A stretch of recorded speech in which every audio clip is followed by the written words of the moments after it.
Bom, 75, as primeiras eleições, eu estive no ar 30 horas. Como é que se aguenta isso? Aguenta-se, olha, com injeções, tinha apanhado uma gripe terrível, tinha febre, com whisky, ajudou-me bastante o whisky, devo-lhe confessar. Não sei se não ajudou mais que as injeções. E café, foi como aguentei as 30 horas.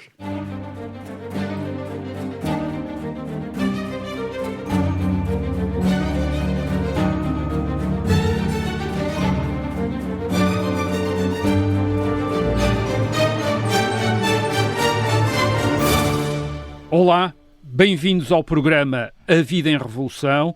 Eu sou o Rui Ramos, historiador, e comigo está o Pedro Jorge Castro, jornalista. A Vida em Revolução é um programa em que vamos falar com pessoas que viveram a Revolução em Portugal, em 1974 e em 1975, para tentar perceber como foi o seu cotidiano nesses tempos de mudança e de confronto político e o que pensam hoje, 50 anos passados, sobre essa experiência. Neste episódio vamos falar com Joaquim Letria, que foi diretor adjunto da RTP e teve, portanto, um papel privilegiado a assistir aos acontecimentos da Revolução. Sim, e podemos dizer que Joaquim Letria, em 1974 e sobretudo em 1975, foi um dos rostos da televisão, que era a apresentar a primeira noite eleitoral da democracia portuguesa, de 25 de abril de 1975, eleições da Assembleia Constituinte, que era aquele debate que na televisão marcou os anos da Revolução, o frente a frente entre Mário Soares, líder do Partido Socialista, e Álvaro Cunhal, líder do Partido Comunista, em novembro de 1975. E, portanto, o rosto dele a fumar constantemente, ainda se fumava nos ecrãs nessa época, ficou associado a quem tem memória da Revolução. Vamos então ouvir Joaquim Letria a contar tudo isto na primeira pessoa. Joaquim Letria, em 1974, estava em Londres há 5, 6 anos, recebe um convite para regressar a Portugal e regressa. O que é que o faz aceitar o convite para regressar a Portugal? Para quem é jornalista da BBC? Olha, primeiro o que tinha acontecido em Portugal, o golpe de Estado, foi uma surpresa e uma novidade, e naquela fase ainda não se percebia muito bem o que é que vinha a seguir, não é? E depois uma grande curiosidade e um grande interesse em ver este país modificar-se. Não é? Como é que recebeu o convite? Quais eram as condições do convite? Não sei se recorda do salário, por exemplo. Já era algo mais compensador? Nem se falou nisso. Não se falou nisso. Nem era importante? Nem a posição, nem coisa nenhuma. Mas já tinha uma experiência muito grande na comunicação social em Portugal. Antes do 25 de Abril, já tinha passado por várias publicações. Que mudanças é que encontrou quando voltou, então, em outubro de 1970? Já tinha 12 anos de profissão. Quando voltou em outubro de 74? Tinha começado em 62, não é? No Diário de Lisboa, não é? Comecei em 62 no Diário de Lisboa. Então, em outubro de 74, o que é que encontrou de diferente em relação ao país que tinha deixado antes e que conhecia? Bom, o país... Sobretudo nas redações, não é? Como é que as coisas tinham mudado? O país mas era apaixonante. Havia de tudo. Havia os que perderam, os que julgavam que estavam a ganhar, os que iam ganhar. E foi muito interessante esse período. Mas as relações, por exemplo, entre os jornalistas... nas redações, a camaradagem, havia mudanças, obviamente já não havia censura prévia, mas o que é que tinha mudado mais para além disso? Nem houve bom ambiente nunca entre os jornalistas. Eu tinha muitos amigos no Diário da Manhã, que era o órgão do regime. Sim. E tinha e tenho ainda, alguns felizmente estão vivos. E nunca houve esse conflito. Mas havia discussões políticas entre jornalistas de orientação política se calhar diferente ou com influência política diferente. Mas havia uma coisa que se calhar hoje era mais difícil. É que também eles não me queriam convencer a mim do contrário do que eu pensava, e eu também nunca tentei converter ninguém. Dávamos bem, pronto. Precisamente em outubro, há nota de uma grande discussão na redação da RTP sobre se deviam ou não deviam dar em direto um discurso de Álvaro Cunhal. ou se deviam dar só excertos no telejornal, que é uma discussão que terá chegado a Vasco Gonçalves, ou que obrigou à intervenção de Vasco Gonçalves, mostra, de certa forma, o tipo de conflito que podia haver entre os jornalistas numa redação nesta altura. Mas não era uma coisa apaixonada. Havia gente que gostava muito de discutir, se quiser, intelectualmente ou ideologicamente, as posições que cada um defendia, mas não havia essa paixão que a gente hoje vê nas coisas. Hoje não é bem paixão, hoje é mais clubite. Não é? É mais não sentiu isso em 74, portanto, quando chegou, não sentiu um meio jornalístico dividido entre partidos ou ideologia? Não, nunca senti. E dei-me sempre bem com gente. Olha, quando voltei ainda havia o Diário de Notícias tradicional e as pessoas que lá estavam eram as mesmas do antigo regime. Eu sempre me dei bem com aquela gente, e eu e de uma maneira geral a classe toda dava-se bem. Quando chega à RTP, vai encontrar uma RTP que tem como presidente e na direção militares, não é? Como é que foi lidar com os militares como jornalista, isto é...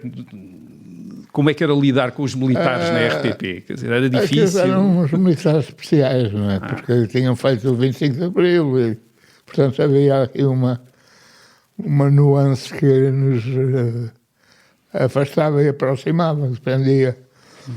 Mas foi fácil lidar com os militares. E gostei de trabalhar com os militares. Eles percebiam o que os jornalistas estavam a fazer? Sim. E, sobretudo, tinham uma vantagem muito grande em relação aos que não eram militares. É que eram de palavra de honra. Ou seja, combinava-se uma coisa e valia, não é? Não é como os outros que o que era de manhã às tarde já não era bem, e no dia seguinte não existia nada. Quando vem para a RTP está a mudar e o Joaquim Letria também tenta mudar a RTP, por exemplo, introduzindo novos formatos televisivos, como aquele magazine, o Teledomingo, debates, entrevistas ao vivo. Como é que foi isso? Aceitaram essas suas propostas? Fui fazendo. Nunca apresentei assim propostas, ou fiquei à espera de provarem. Fui fazendo e nunca tive problema nenhum. Ia-se fazendo, isto é... tinha a ideia de um programa e realizava na RTP.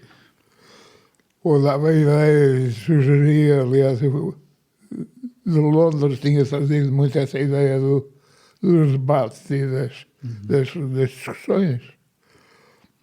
Cara, não estávamos habituados a isso, não é? Nem as entrevistas daquela forma. Quando está na RTP em 74, 75, portanto, está à frente da RTP o Major Yanes, na altura Major. Como é que se deu com ele nessa altura? Deu-se também bem com ele? Eu conheci o Major Yanes no dia em que ele se apresentou à RTP, e que eu me apresentámos os dois no mesmo dia. E o convite que me tinha sido dirigido para Londres veio a ser formalizado nessa altura por esse senhor coronel, que não me lembro o nome, porque era um amigo do General Spínola, que 15 dias depois me despediu. Sim, porque... Ainda não tinha conseguido tirar a bagagem dos contentores e já estava despedido. E qual foi a razão? Olha, fui despedido por causa de uma entrevista ao Pedro Pires, do PAIGC. E o Spínola viu, estava lá em cima, naquele hotel que ele gostava muito. No Bussaco. E viu a entrevista e disse para esse coronel: olha, esse gajo das barbas não quer ver mais na televisão. E o coronel transmitiu-me. Portanto, estava despedido. fui despedido porque ele não gostou de uma entrevista. Ainda por cima, o Spínola com a Guiré tinha uma ligação muito particular. E o Pedro Pires, na altura, ainda não tinha sido presidente nem de coisa nenhuma. Era o comandante Pedro Pires, da zona de Cajambari. E olha, despediram-me. E nessa altura pensou que talvez tivesse de voltar a Londres? Não. Pensei, o que é que vou fazer a seguir? Como lhe digo, olha, ainda tenho os meus livros e os meus móveis, ainda estava tudo por alfandegar, na vinda de Londres. Mas as coisas resolviam-se também de uma maneira muito diferente. O Álvaro Guerra disse-me, pá, não ligues a isso, deixa estar. O Ianes, que na altura era diretor de programas, também disse, pá, não se preocupe com isso.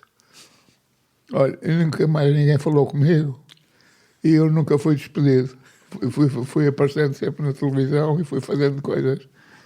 E entretanto o Spínola também deixou de ser presidente, portanto... Não, e o presidente também nunca me disse mais nada. E eu, inclusive, até passei a fazer mais coisas do que fazia antes, porque eles punham-me de propósito, não é? Expunham-me mais do que eu tinha tido essa exposição antes. E não aconteceu nada. Mas nunca falou com o Spínola sobre esse pedido que ele fez ao presidente da televisão? Não, eu tive várias vezes com ele, nunca lhe falei nisso sequer. Nem ele nunca lhe disse nada assim? Não, nunca me disse nada. Queria afastar o gajo das barbas? Nunca dissemos nada um ao outro. O Joaquim Letria vai estar na RTP até ao 11 de março de 1975, não é? Sim.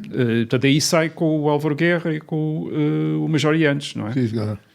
E nesse momento, as razões para a sua saída, foi porque eles saiu com eles ou pessoalmente teve alguma razão? Eu solidarizei-me com os australianos quando me acusaram de estar envolvido no golpe.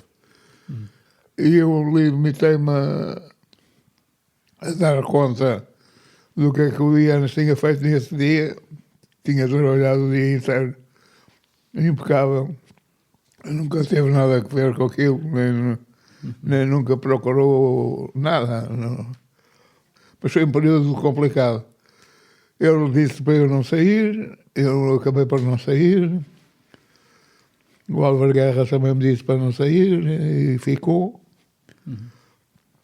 E depois, olha, mais tarde é que viemos todos embora. Agora, General Yanes, quando fala do seu tempo da RTP, queixou-se muito da célula do Partido Comunista na RTP, que o teria condicionado ou com que ele teria entrado em choque. O Joaquim Letria nunca teve problemas com enfim, com os comunistas da RTP, ou também teve? Ele era militante comunista. Já era, desde 62 que era. E os mais comunistas e mais extremistas da RTP,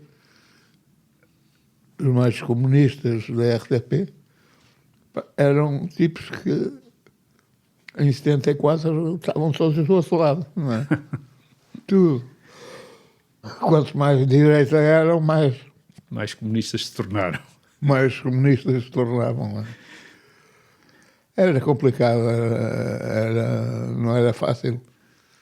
Mas eles faziam pressão, criticavam aquilo que o Joaquim Letria fazia. Como é que se sentia essa pressão? Discussões ou comentários? Não. E aí já havia coisas por trás. Já se ia cozinhando capelinhas, grupos que iam mais ou menos cozinhando as coisas. Mas não havia choques de maneira nenhuma.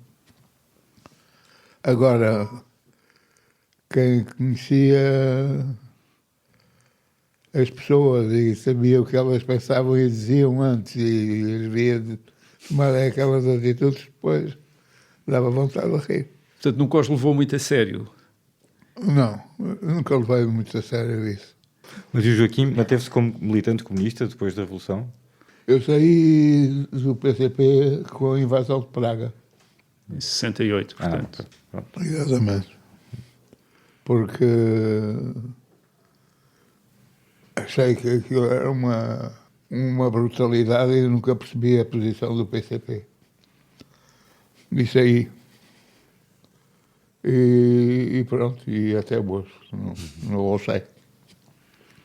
Embora deva dizer que tenho muito respeito por muita gente com quem trabalhei e que conheci no PCP.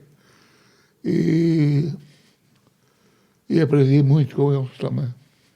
Mas, por exemplo, estávamos aqui a falar do 11 de Março. Não é? No dia 11 de Março, o Adelino Gomes faz aquela reportagem, não é, célebre, que depois acaba por ir para o ar já muito a altas horas da madrugada, depois de ser visionada por elementos do MFA, na altura, na própria redação da RTP. Como é que se lidava com isto? Isto era quase uma espécie de regresso da censura, em certa medida. Não havia censura. Mas a reportagem só foi para o ar depois dos militares do MFA darem o ok, não é? Eles iam mudando os chefes. Não é? Aquilo era um período muito... É difícil hoje explicar às pessoas como é que aquilo acontecia. Mas olha, eu conheci um presidente da RTP que foi meu presidente meia hora ou uma hora, por aí. Porque chamou-me e disse que queria conhecer o alinhamento do programa do noticiário daquela noite. E eu disse, olha, eu vou ver se há, ainda não temos o alinhamento feito. E passado meia hora eu disse, olha aquilo que eu lhe pedi, não esqueça que não. E tinha-me anunciado que ia ser o presidente da RTP. Meia hora depois já não era. Quem era? Lembra-se dele? Não. Era um comandante da Marinha. Não me recordo o nome. Então, mas e já agora, desse contacto que teve com o Major Yanes, nesse período em que ele foi presidente da RTP, viu logo nele características que o iriam levar depois a ser candidato a Presidente da República e Presidente da República? Como é que ele era como Presidente da RTP? Preocupava-se, por exemplo, alguma vez lhe pediu para ver um alinhamento ou preocupava-se com isso de alguma maneira? Não. Era um tipo... Era e é uma pessoa, de facto, encantadora. Mas nunca ouviu queixar-se destes problemas com os comunistas, por exemplo, dentro da RTP? Ele não desabafava consigo sobre isso, não? Mais tarde. Naquela altura, não. Vamos agora fazer uma pausa, voltamos depois do intervalo.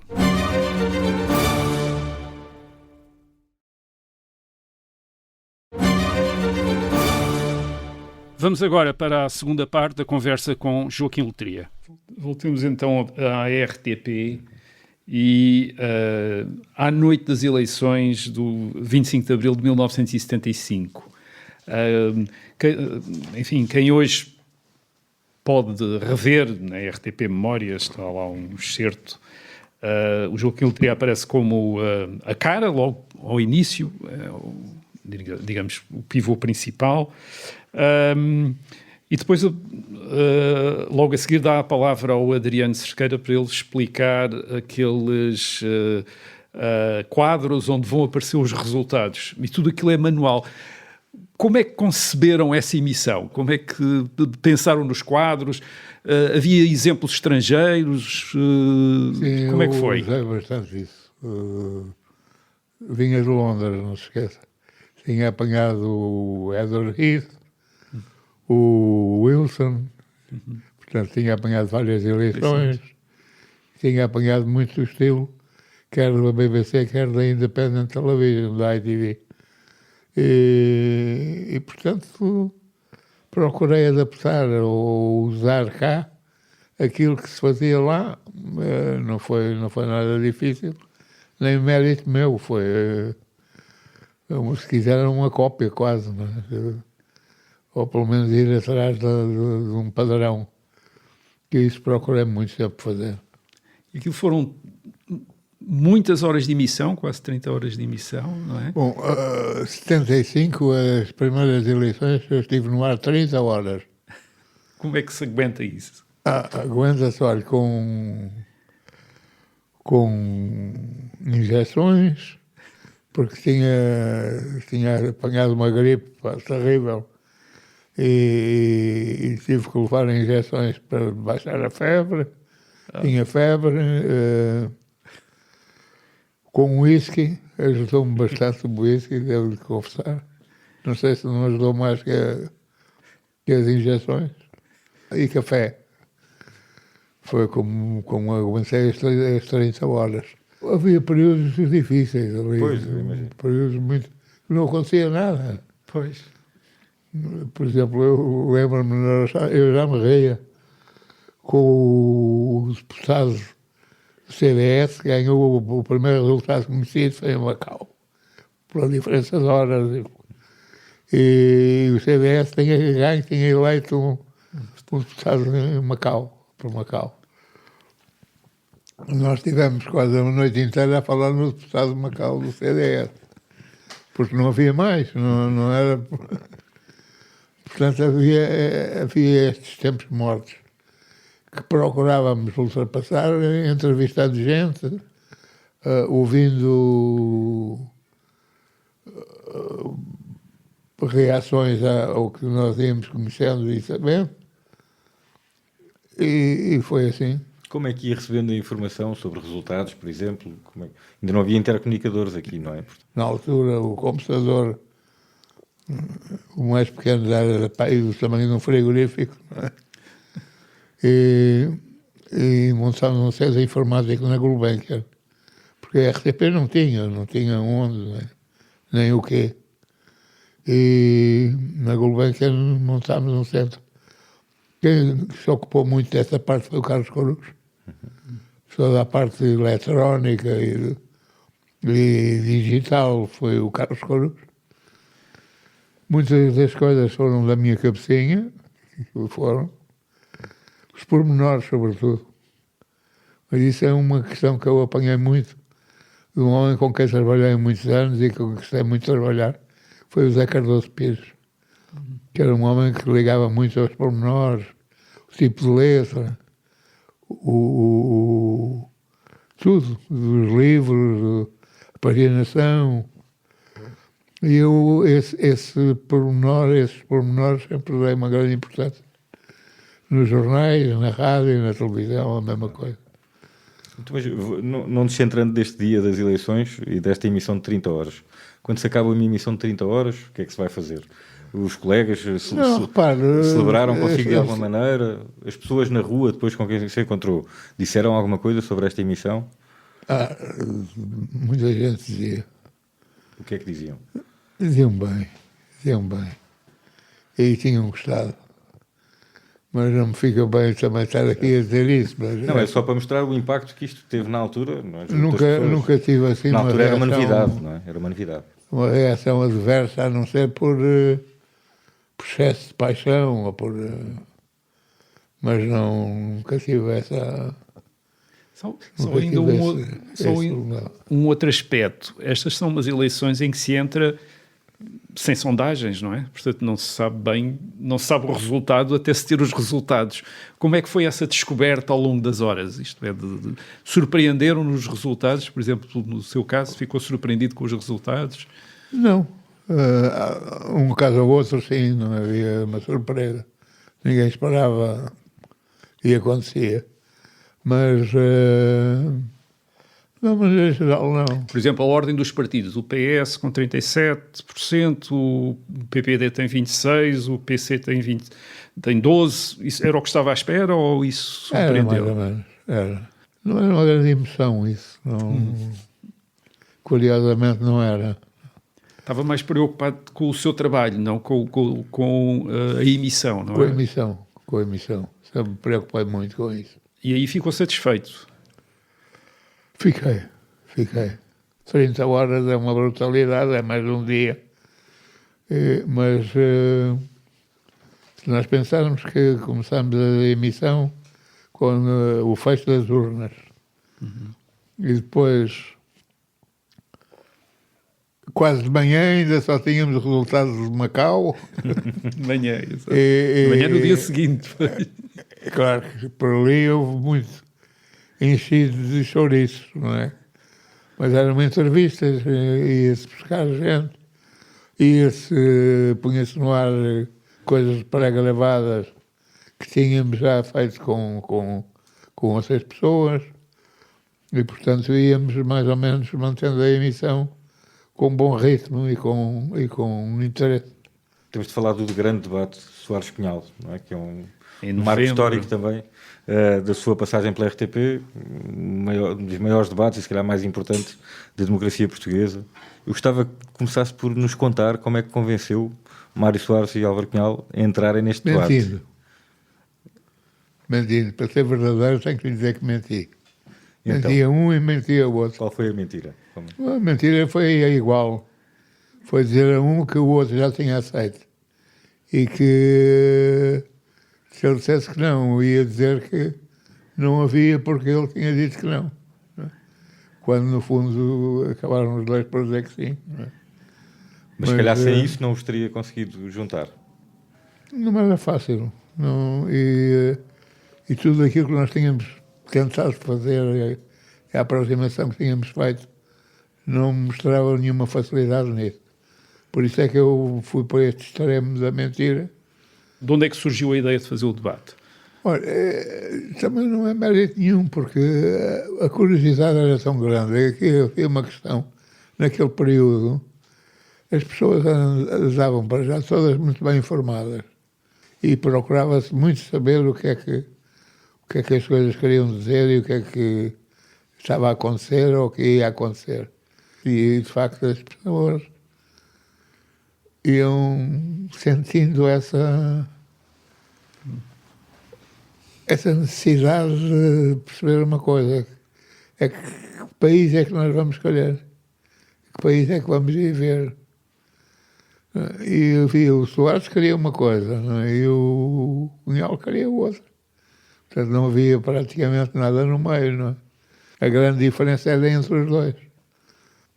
O que as pessoas, de facto, precisavam era de perceber quem é que vou votar em quem, de que lado.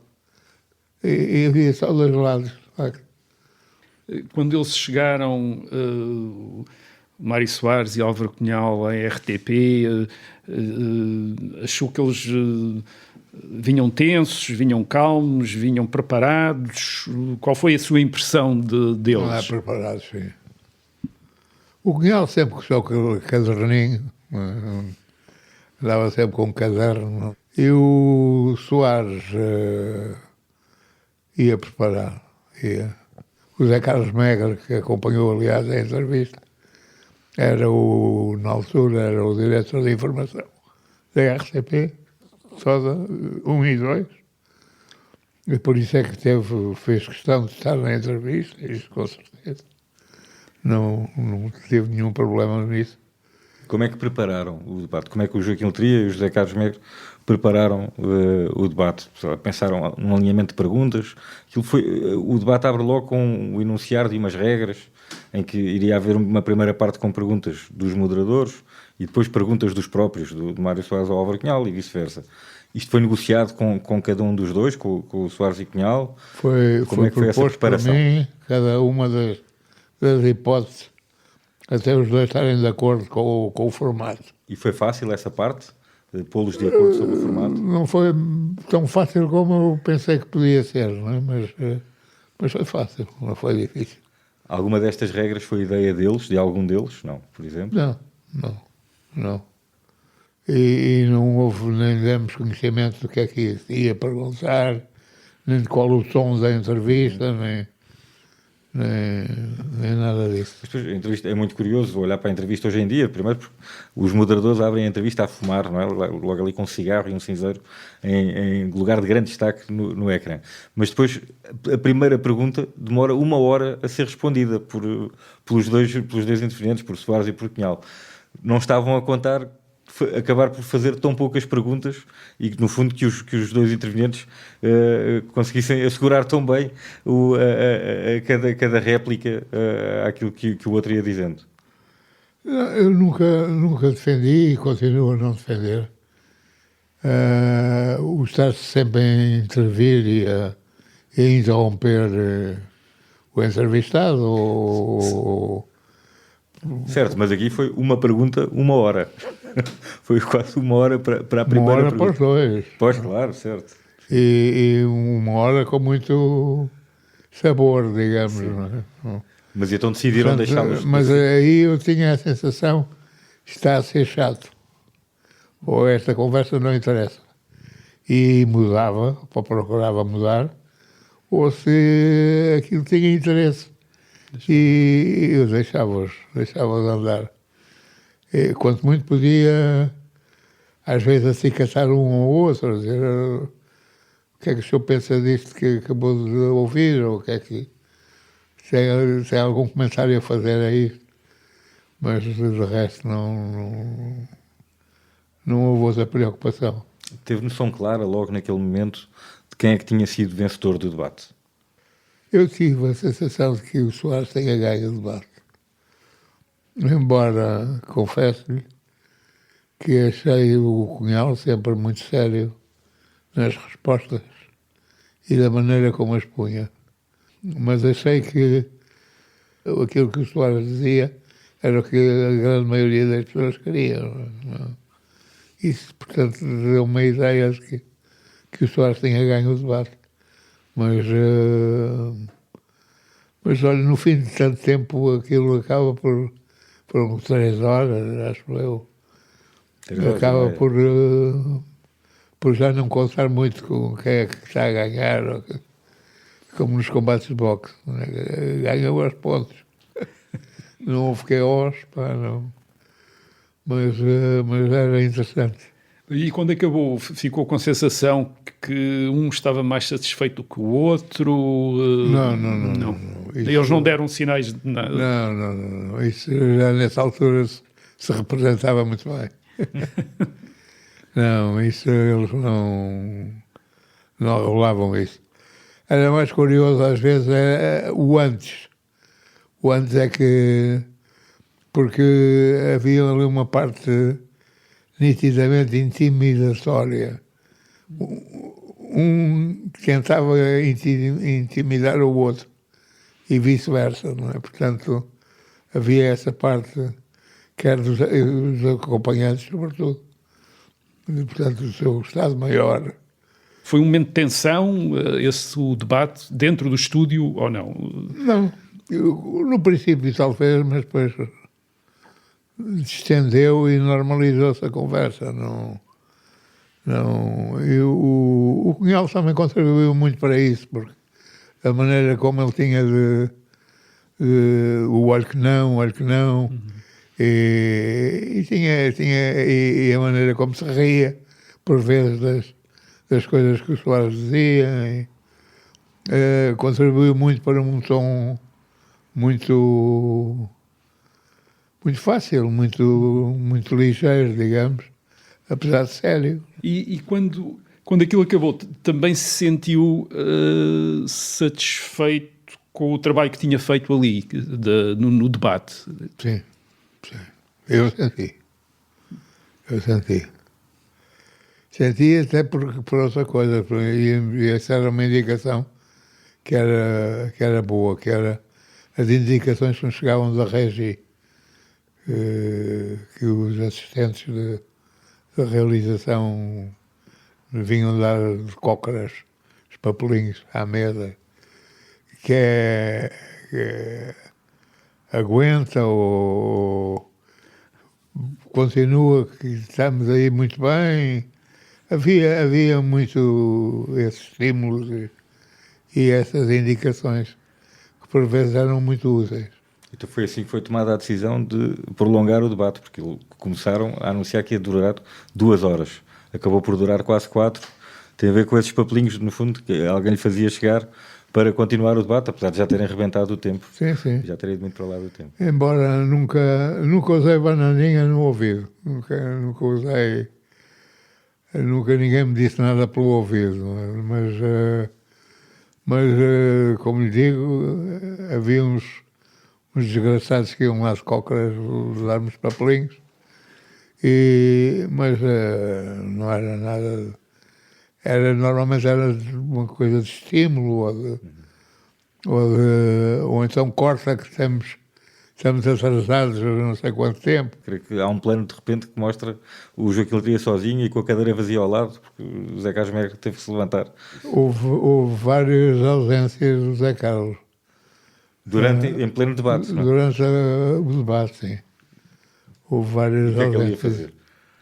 Estamos a falar de 75 e tinham a noção de que estavam naquele ano digamos, a inventar a televisão da democracia, isto é, com debates, noites eleitorais, entrevistas ao vivo, é a televisão depois que nós vamos associar à vida democrática, que era uma televisão que não existia antes, durante a ditadura, não é? Nunca tínhamos tido. E isso foi a única coisa que me consolou, foi muito ter participado nesse esforço de melhorar e de modernizar as coisas e ter ajudado as pessoas em geral. Não é? Isso havia muito esse sentimento de serviço público, se quiser, de nós próprios, com o público, não com os administradores ou com as administrações, mas com o público. Isso sim era importante. E era importante a reação das pessoas cá fora. Era muito importante. Vamos falar de outra iniciativa sua em 75, que é a criação de O Jornal. Essa é a minha saída, a primeira saída da RTP. Para fundar o jornal. O jornal, que sai em maio de 1975, é apresentado como um jornal de jornalistas. É curioso, como é que reuniu os meios para fundar o jornal? Como é que organizou a equipa? Como é que fez isso? Olha, é muito curioso porque eu saía da RTP tarde, normalmente, por volta da 1 da manhã. A emissão acabava à meia-noite, por volta disso. E eu ia descer a rampa para o Lumiar e há um carro parado na rampa, faz-me um sinal de luzes, sinal com os faróis. Eu fui ver ali, eram 2 amigos meus. O Manuel Bessa Múrias e o Hernani Santos. E perguntaram-me se eu queria falar com eles. Estavam ali à minha espera para me perguntar uma coisa. E então perguntaram-me, o Hernani estava no Século na altura e o Manuel Bessa Múrias estava no Diário Notícias.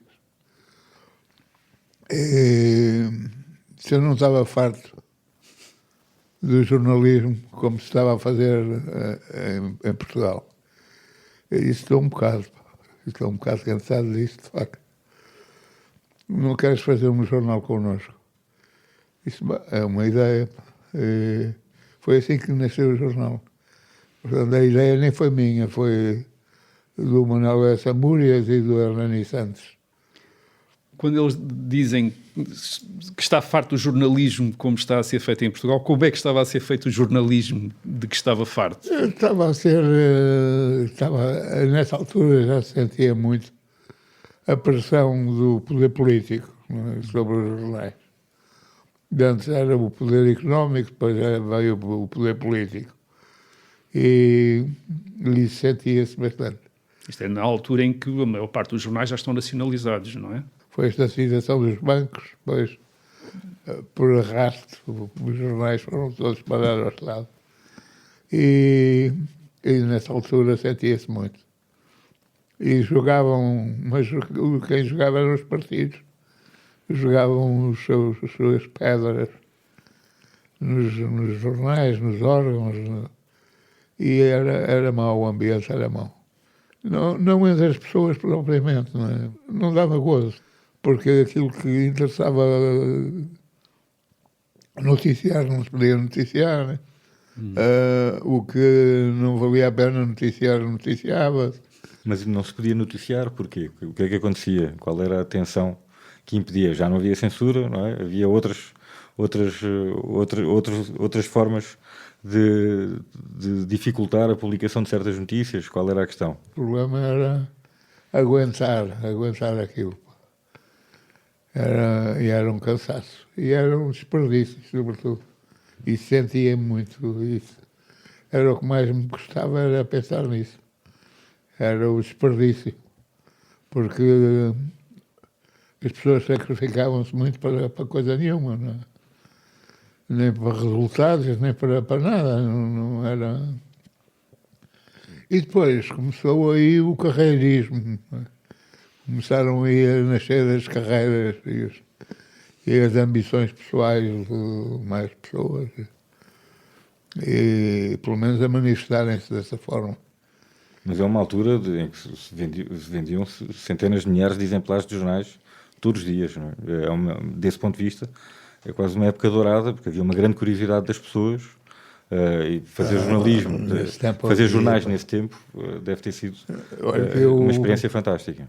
Eu digo-lhe uma coisa, fiz o jornal, e quando saí do jornal, o jornal vendia 80 mil, à volta de 80 mil exemplares por semana. Saíamos à sexta-feira.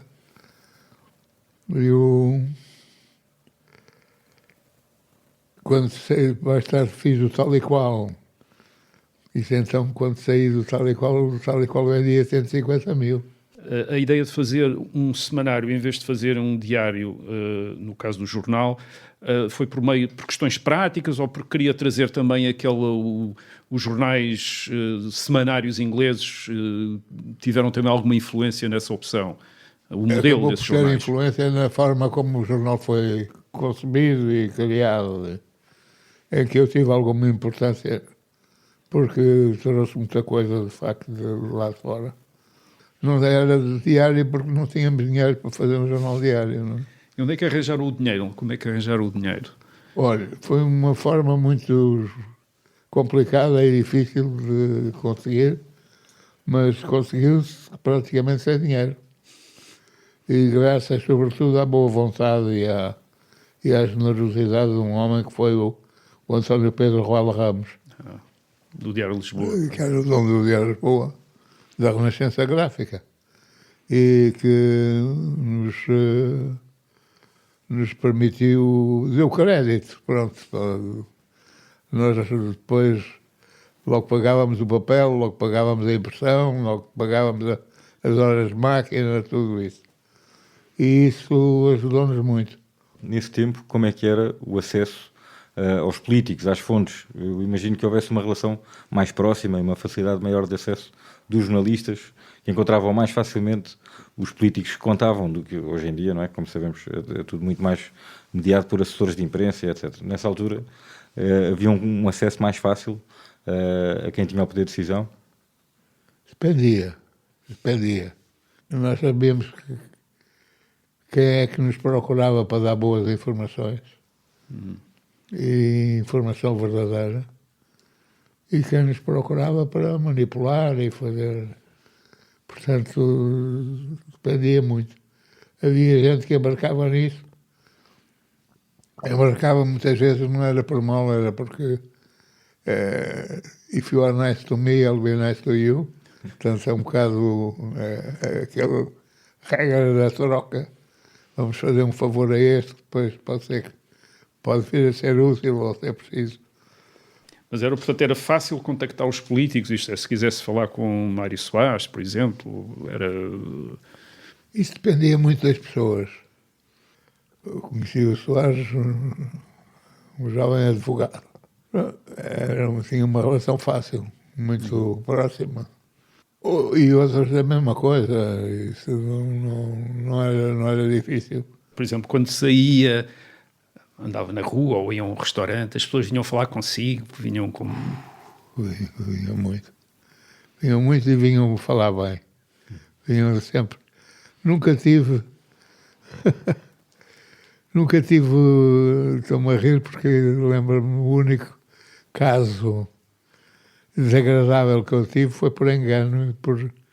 Embora eu acho que não seja muito parecido com ele, e não era, mas havia pessoas que me confundiam às vezes com Manuel Alegre. E uma vez eu estou a entrar para a churrasqueira do Campo Grande, epá, e para um carro com uns fulanos irritadíssimos que parecia que me vinham bater. E eu acho que vinham. Mas há um deles que diz, epá, espera aí que não é o gajo, não é o gajo, não é o gajo. E eu fiquei sem perceber, fiquei à espera. E depois então há um que diz, epá, desculpe lá, nós pensávamos que era o Manuel Alegre. E pelos vistos esses estavam contra o Manuel Alegre. Mas comigo diretamente nunca tive nada, nunca. Mas tirando esse episódio, não me lembro, nem nunca fui nem ofendido, nem...